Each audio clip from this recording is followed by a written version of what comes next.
The following is a Comfortably Zoned Radio Network production.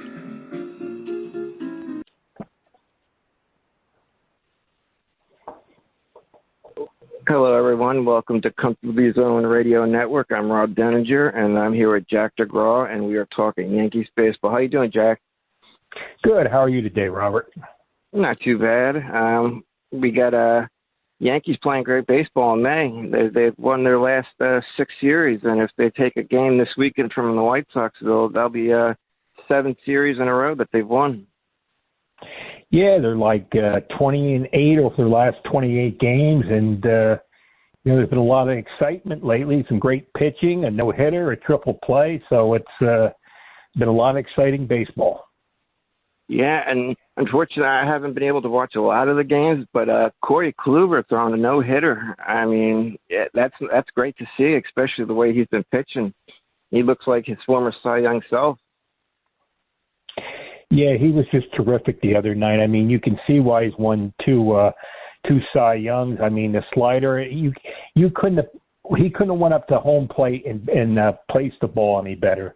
And the way he was throwing in, Higgy called a great game, and DJ made a nice defensive play in the ninth, and Wade in right field, and Ursala at third base. So it's it was nice to see. It's been over 20 years since the Yankees had a no-hitter. So it was nice to see Kluber become Yankee lore now. He'll be a Yankee forever.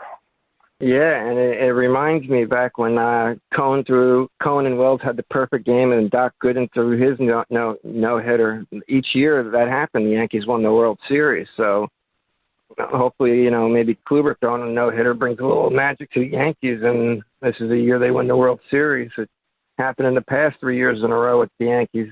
It'd be nice to happen this year. Yeah, it was nice when Kluber threw the no-hitter. They showed the Yankees running out of the dugout and jumping, so hopefully we'll see that in October.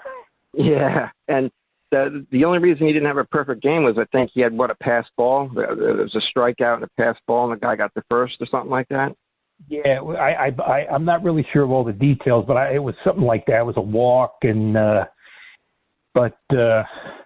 he was just terrific the other night, and the pitching has been fantastic. The last 3 games, they've given up 1 run.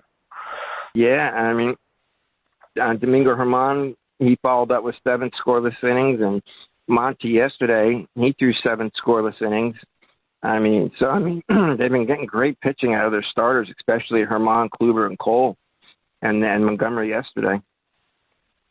Yeah, I mean, the bullpen's been lights out. I mean, offensively, there's still some dark spots in the lineup, but they've been picking up a little bit. I mean, they're not striking out as much, and Torres has had some big hits, and Judge has been hitting the ball well. LeMahieu, Sanchez has had some RBIs. Higgy's done some things offensively, so it's picking up a little bit, but there's still a lot of under 200 averages in the lineup.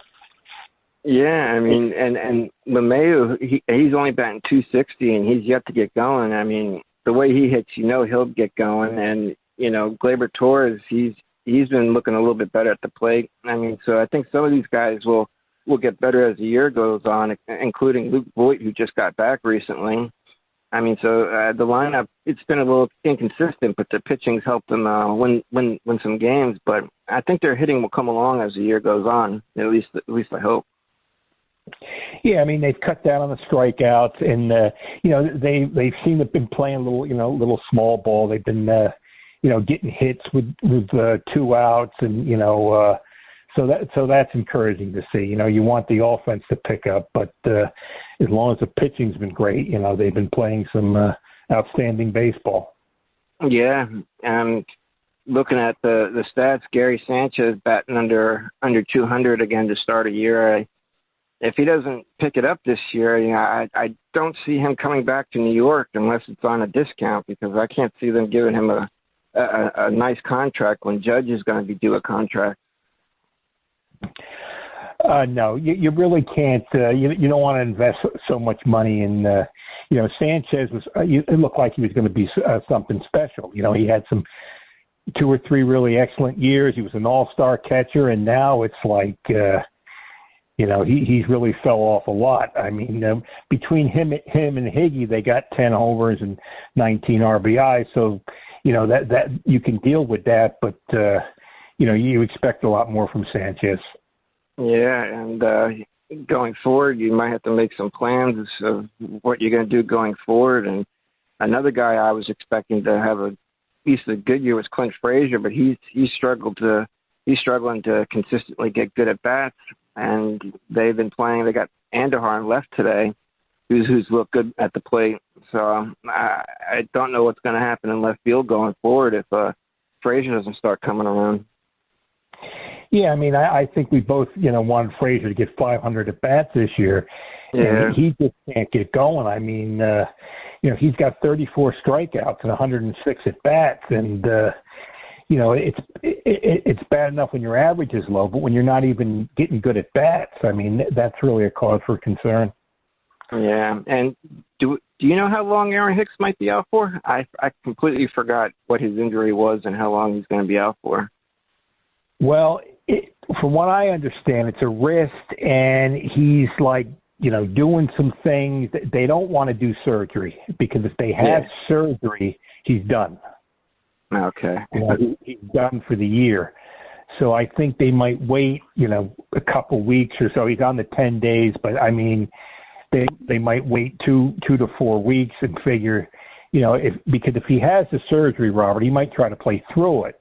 But if he has the surgery, he's done. The year's over.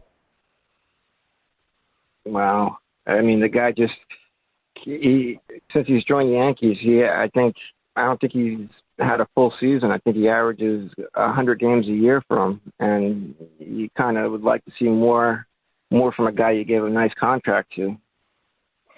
Yeah, and it's disappointing. I mean, he's I think he's still got 4 years on the contract, and he's injury prone. So it hasn't been a good investment so far. Yeah, I mean, I love our pitching, but thinking way ahead to the postseason, this lineup worries me just a little bit if they don't get going, because that means they'll really have to rely on their pitching to really shut teams down. And you like to see you guys start picking it up.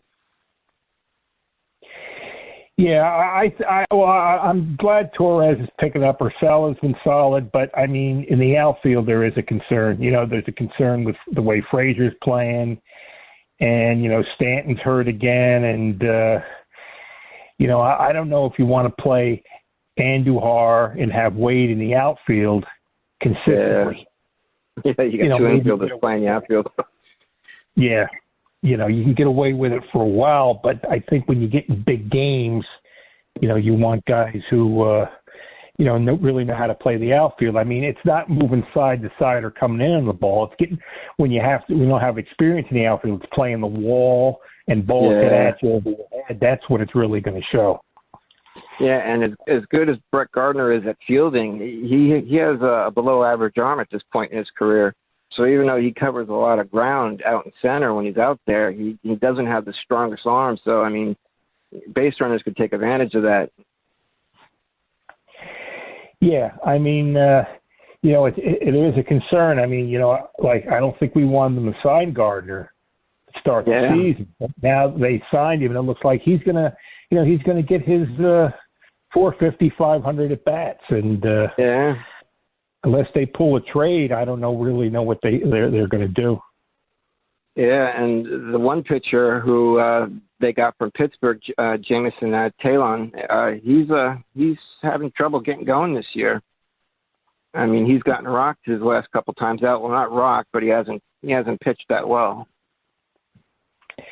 Yeah, I mean, he hasn't even averaged 5 in the 8 starts. He hasn't even averaged 5 innings yet.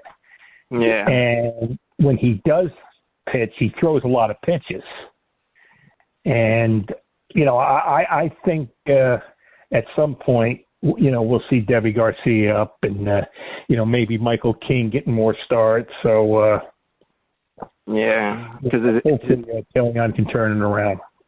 Yeah, because in his last 5 games, he's 1-2, and he's got an ERA that's just below 6. So he's struggling to get it going.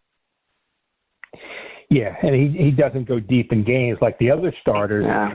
They've been going deep in games, and I mean it's impressive. Like Kluber and Cole, they've thrown over 100 pitches. Monty's getting up there close to 100 pitches, and they've been going like 6-7 innings consistently. So that's great to see. Yeah, both Kluber and Cole have 50 or more innings pitched. Cole almost has 60, and Montgomery's right there with 48, and Germán 44. And both, Germán, he's been great in his last 6 games, and Monty looked great yesterday. So 4 of their 5 starters have been pitching really good this year so far. Yeah, I mean, at the beginning of the year, I was concerned about the starters because you didn't really know with Kluber and Germán and Talion how they were going to respond. You still don't really know. I mean, it's just a short, it's only been like 25-30% of the season. I don't know if those guys can hold up, but they've been outstanding so far. Yeah, and after the White Sox, they have 3 with Detroit and 3 with Toronto. 2 teams that they can beat up on and get healthy before they face Tampa Bay and Boston. Because it seems right now that the Yankees, the Red Sox, and the Rays are the 3 teams starting to pull ahead of Toronto and Baltimore. Yeah, it was nice to see them come down here in Tampa and win 2 out of 3 against the Rays because they're like 7-19 against the Rays in their last 26 games, and Toronto will be tough with that young lineup, but they're still, I think, a year away. And it'll be nice. It'll be good to see them play Boston because I don't think they've faced the Red Sox yet this season. No, and they face them beginning of June, and 2 of the 3 games will be nationally televised, 1 on Fox, 1 on ESPN. Boston was a team, they got off to a good start in April, and I thought, they'll come back down to earth in May. But they're still hanging around. I wonder if it might be one of those seasons where Boston just surprises a bunch of people. Well, I mean, it's a great race so far. Granted, it's not 50 games yet or anything, but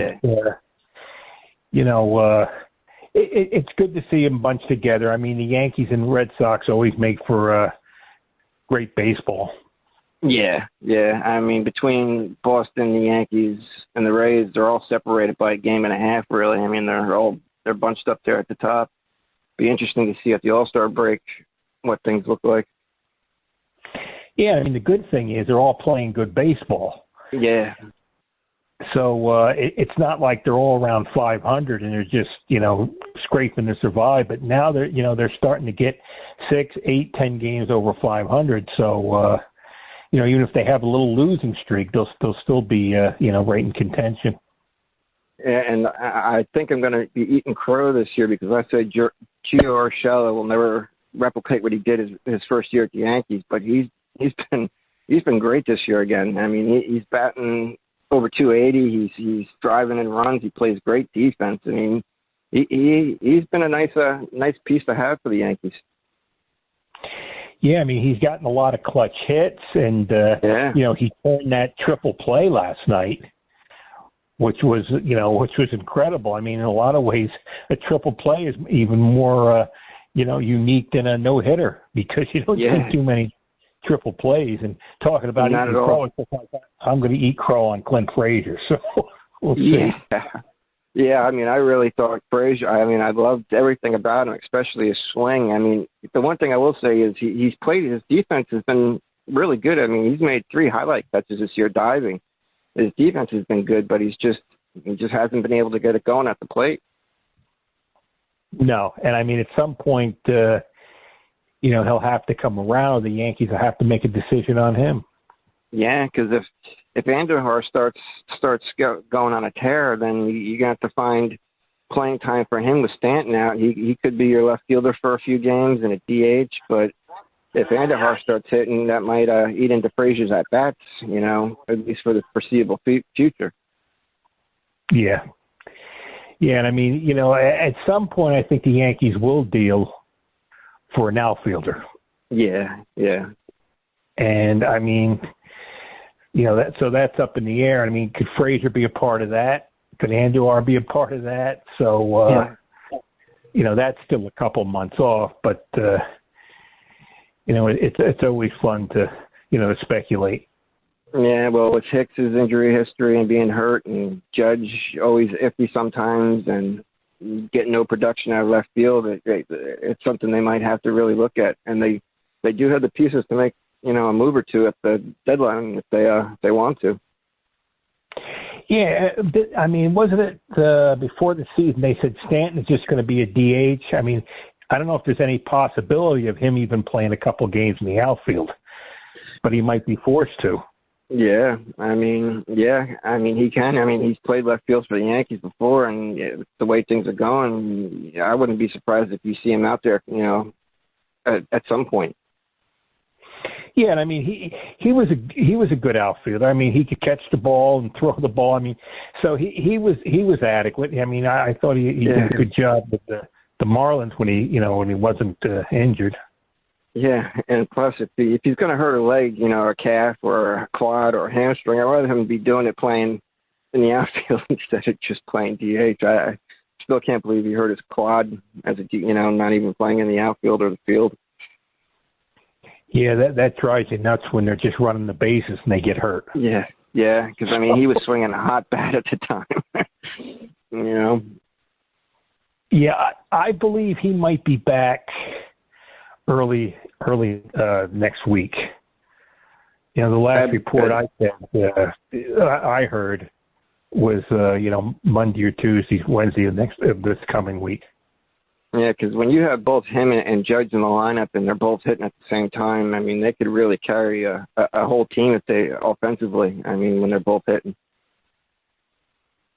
Yeah, I mean they got the bats and stuff, but they just haven't produced so far. And I mean they had a game last Wednesday against Texas, and they had 5 guys. The Yankees had 5 guys under 200. Wow. They had one guy under 100, and they had another guy who didn't have an average. Wow. Thank God for their pitching. Yeah, this wasn't Murderer's Row. I mean, Yeah, and the one guy, I mean, Aroldis Chapman, we were talking off air, I mean, he's been lights out. I mean, 36 strikeouts in 18 innings. Hasn't given up an earned run. I think batters are only batting 89 against him, 0.89 under 100. I mean, he's just been untouchable, really. Been unbelievable, 11 for 11 in save opportunities so far. Yeah, I mean, he added that third pitch, and it's like consistently now, he gets to 101, 102. I mean, last year he was throwing a lot of off-speed pitches, and now he's like challenging batters with his fastball, and that little change he has, or a slider, or whatever it is, it's really been effective for him. I mean, he's been lights out. Chad Green's been great. Lazaga's been outstanding, and so the bullpen's really done its job. Chad Green's just had one bad outing. Yeah, I mean, Chad Green's been great. Michael King, I mean, he's been great. He's got an ERA just over 2. I mean, their bullpen is and great, and Zach Britton, they haven't even gotten him back yet, and he'll be back sometime this year, right? Yeah, I believe he's thrown. Sess has been good, and Lucas Lunga, he's been good for him. So Michael King's been outstanding, and Justin Wilson. So the pitching's really what's done the job for the Yankees. Yeah, and today they play at 1:00. I probably have already started, but their lineup, they got Luke Voight leading off, playing. I think let me see what Luke Voigt's DH today, but he's leading off, followed by Gardner, then Judge, Urshela, Torres, Odor at second, Andujar left, Ford at first, and Higgy behind the plate catching Cole.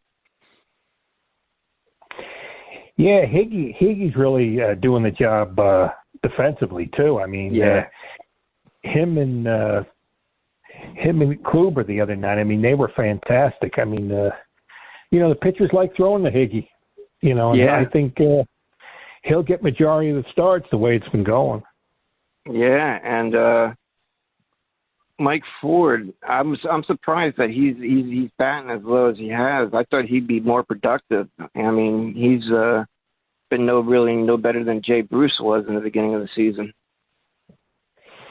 No, I like Ford. He's got power, and he has a knack of getting on base by the walk, but he hasn't really done it too much this season. But granted, I mean, he's only got 49 at bats, so you got to give when they have so few at bats. I mean, they could go 3 for 4, and their average could go up 50 points. So true. Yeah, I mean, if these guys just hit what's on the back of their baseball card, this offense will be good. And I just, I'm one of those Yankee fans that's impatient. I just like to see them get going as soon as possible, put me at ease a little bit. Yeah, because it was rough to watch in the beginning of the year, and I mean, offensively it's still tough, but they haven't struck out as much, and they seem to be using the whole field. They're just not seem to be home run happy. So hopefully they can turn it around. Yeah, and I think last year only playing 60 games kind of like messed with my mentality a little bit from me being impatient. I got to remember that this is a long season. It's a marathon, not a sprint. So it's going to take some time. Like you said, it's only been, a third of the season. Yeah, I mean, last year it's like, it was like 35% of the games you normally play. Yeah. And you instead of getting your 500 at bats, you're getting 150 at bats, and it's it's hard to judge anybody on. If they're used to getting 500 bats, you get 150. I mean, 10, 12 hits can be the difference between, 25, 30 points. Yeah. And up here in New York, I mean, the Mets, I think they're in first place. I mean, if the Yankees and Mets both make the playoffs, New York will have both their baseball teams make the playoffs. They got both their basketball teams in the playoffs. The Knicks are in the playoffs for the first time in 8 years, which is a miracle. And one of the two hockey teams is in the NHL playoffs. So sports up in New York have been good so far. Yeah. Oh well, being an old Knicks fan, that was great to see, and hopefully it'd be nice if the Giants and the Jets could turn it around too. Oh God, yeah. It's been brutal the last couple of years. I mean, I love my Giants, and it's been hard to watch. But I'll take the Yankees, getting to the World Series. If they could do that, I could care less what the Giants do. Just one of my teams get in there and win something this year would be great. Yeah, I mean, a couple of years ago, it looks like the Yankees were going to be in the series, a few times. Yeah. And they've underachieved a little bit. I mean, they get to the threshold, but they just can't get over the top. And hopefully this year, with the way it looks now, and last month it didn't look as good at all. But the way it looks now, I mean, if the pitching can hold up and they get a little bit of hitting, who knows? Yeah, and Brian Cashman, he always makes some kind of move at the deadline, which usually benefits the team. So it'll be interesting to see what happens in July, the end of July. Yeah, I mean, for the most part, I think he's been an excellent GM. I mean, the Ellsbury and the Hicks and, but, look at Luke Voight and a lot of the guys he's picked up. I mean, you get the pieces, but if the pieces don't perform in the postseason, what are you going to do? Yeah, I think one of his best trades was when, I think the late 90s when he got David Justice, and he hit like 28 home runs for the Yankees in the second half of the season. And help him get into the postseason. I mean, that was a great pickup. So he has had some really good trades, some great pickups. He's had a couple misses, but he's been a GM for a long time.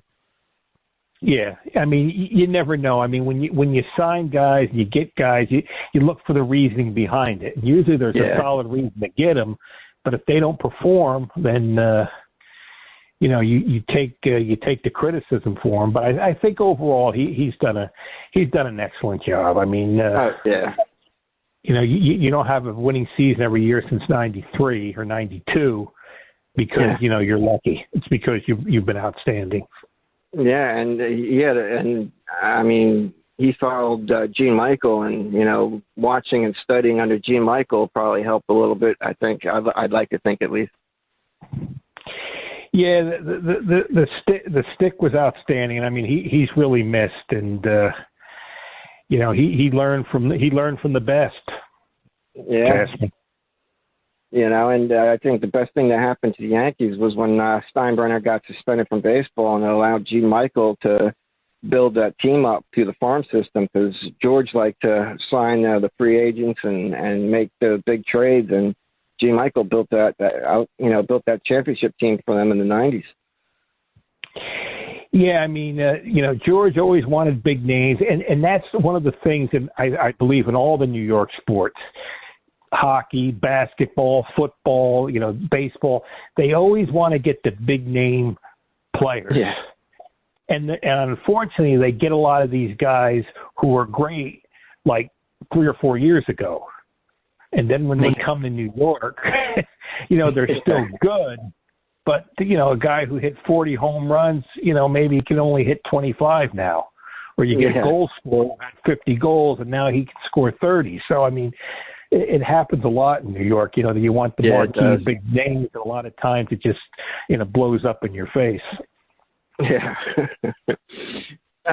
We were talking off air about Luke Voight batting leadoff. I just saw a stat. He has a career .381 batting average when he leads off in the leadoff spot. So you're right. He has produced leading off the game. Yeah, I believe he had some games last year where he got 3 hits. He got on base 4 or 5 times.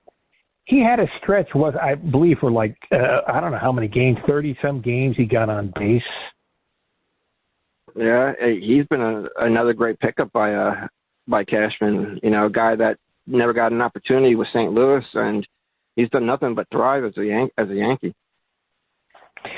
Yeah, I mean, there was no plays for Voight with St. Louis, and I knew the coach for the Cardinals in the low minors, and he said Voight was the best hitter on our team. Wow. When he was in A-ball, but there was just no place to put him. So. Wow. Yeah, I guess some players just get, they just get stuck behind somebody, and just unless they get dealt, you never hear of them. Yeah, that's happened to a lot of Yankee minor leaguers. When you have big names and big contracts ahead of you, it really doesn't make any difference what you do in the minors because you're not going to get a chance in the big leagues. I mean, that's still the case with the Yankees now. I mean, they have big names, and a lot of these kids. It's better if they go to other organizations; they'll get more of a shot. Yeah, and looking at the Yankees' schedule, I mean, if they could take the game today with Cole pitching, like I said earlier, that's 7 series in a row that they won. And they got Talon pitching tomorrow, and Kluber, Germán, and Montgomery following against Toronto. So the Yankees, pitching-wise, they're in great shape. And after this series, they got Toronto and Detroit, who they can beat up on and get healthy. So, I mean, May's been a good month. Yeah, they played some outstanding ball. It'll be great to see how Kluber, does at his next start. Maybe he can, match Johnny Vandermeer with two no-hitters in a row. It's crazy. I think there's been, 6 no-hitters pitched this year so far? 7 if you count the 7-inning game by Bumgarner. I mean, pitching's been outstanding this year in baseball. Yeah, and I mean, one of my pet peeves, I'm just going to go off for a minute or so. Oh, that's fine. I think Baumgartner, that should be a no-hitter. Yeah. Because it's a game. Yeah. It's not his fault the games are 7 innings. He pitched a no-hit game. I mean, he can't pitch 9 innings if the game's only 7 innings. I mean, with the way I think, if you lose a 7-inning game, you said, well, we should protest it because it wasn't 9 innings. Well, You know, he pitched a no-hitter. He pitched the game. Yeah. That's what the game was, only 7 innings. So I'm done with my rant. No, I agree. I mean, they agreed. You know, the doubleheaders, 7-inning doubleheaders, and if that's the rule, then you have to count it as a game. I mean, you have to. But I still can't believe Andy Hawkins. I think he pitched a no-hitter and lost, and I don't know if Major League Baseball counted that as a no-hitter. I don't think they did, at least not right away.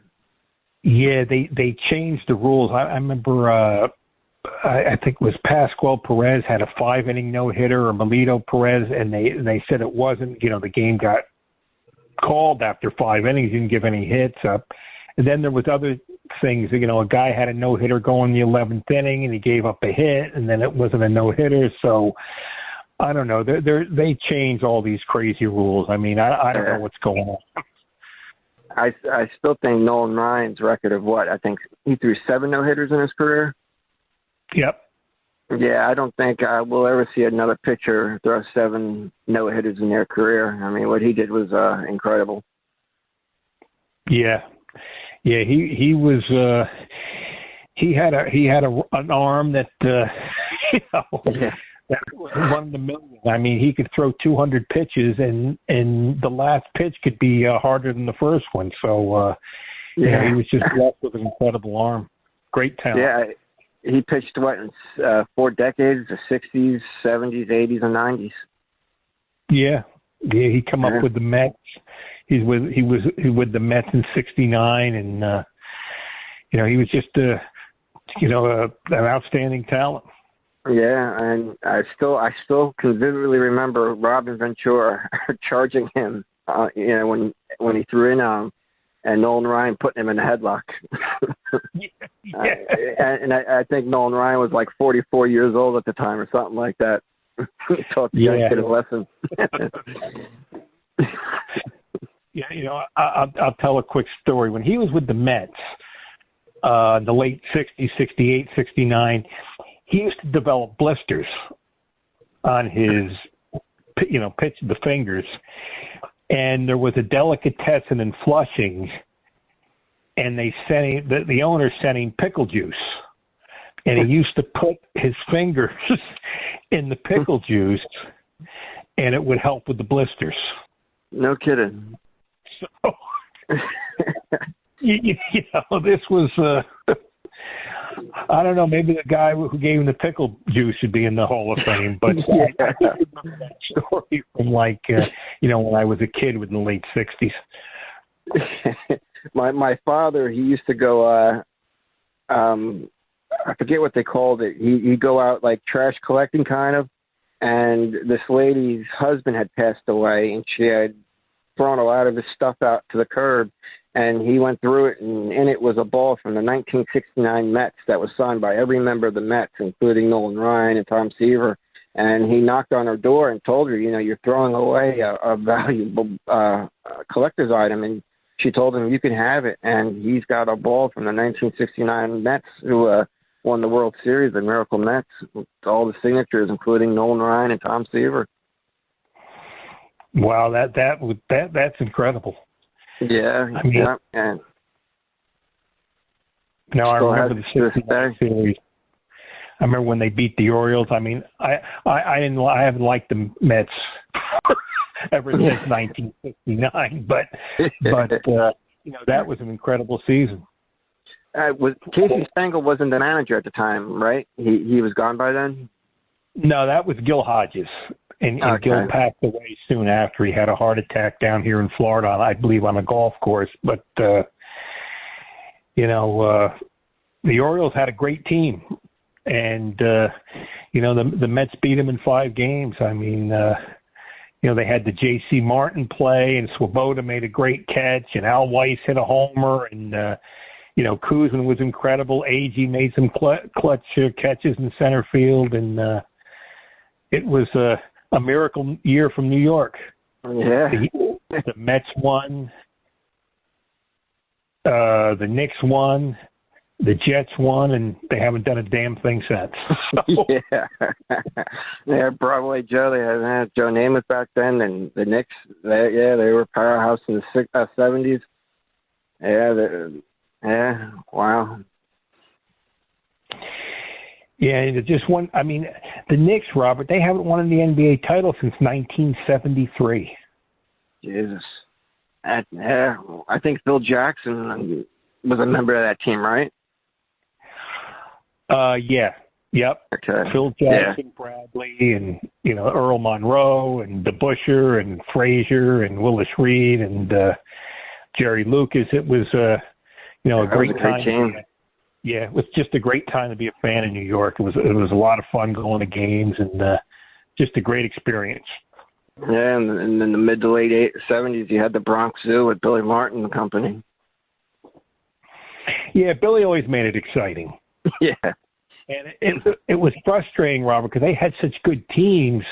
They didn't have the wild card. So with the wild card during the 80s, the Yankees probably would have gone in about 2, 3, 4 times. But, Toronto was outstanding, and Detroit had some good teams, and they just always fell a few games short.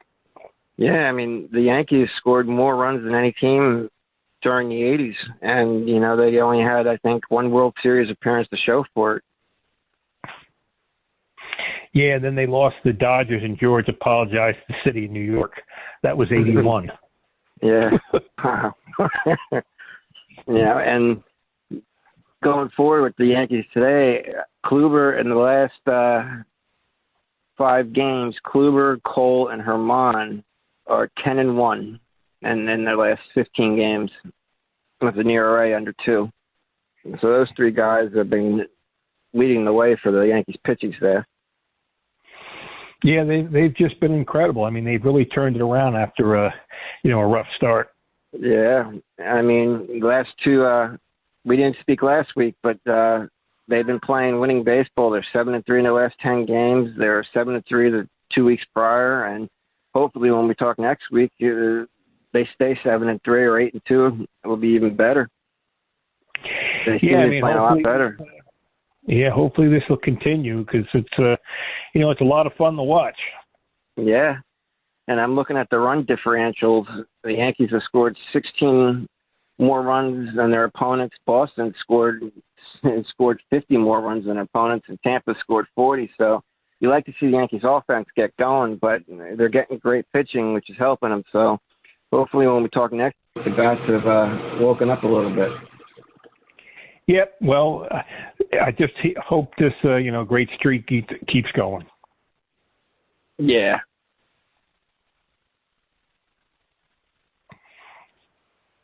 So same time next week, Jack? Yeah, sounds good, Robert. I'll have more to talk about. All right. To all the listeners, we'll see you next week.